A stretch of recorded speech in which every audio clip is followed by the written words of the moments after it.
So Darcy asked the question, how do you connect online?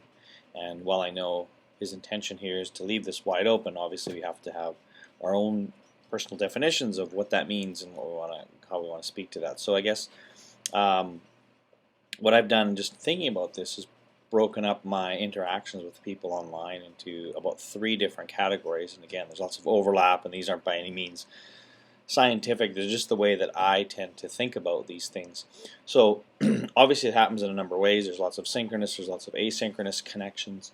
Uh, Typically, if you look at a tool like Twitter, would be a very sort of at the low level of connection in terms of depth of relationships. Now, and again, there's an element. It's a really interesting tool because there's elements of synchronicity, that people are doing this pretty much at the same time. But there's also the ability for this to be asynchronous, where you're responding to ideas that have been left who knows when. Um, but again, the limitations of it tend to make it a more superficial tool. Now, that doesn't mean it has to be in that way, but um, I think that's the way I define it. Is it's a place where it's sort of the blending of social and professional, um, and that's where a lot of people struggle with it. But it works at that level.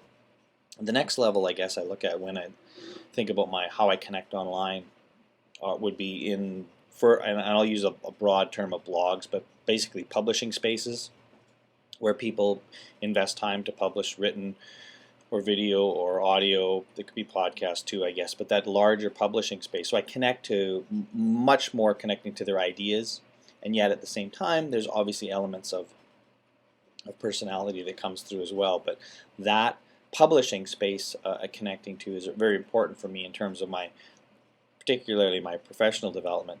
And finally, um, where things sort of take it to the next level, where there's this higher level of intimacy or relationship, would be something like Skype, where it's where I connect a lot with family, personal friends. So there's much more of a higher level of personal connection with people. It also is definitely used in professional contexts as well, but typically I don't use a tool like that unless it's with somebody that I have a pretty good relationship with. For the most part, again, there's lots of exceptions to that, but in general, I use that tool for connecting with people at a much more intimate level, and people that I'm more comfortable with professionally and personally.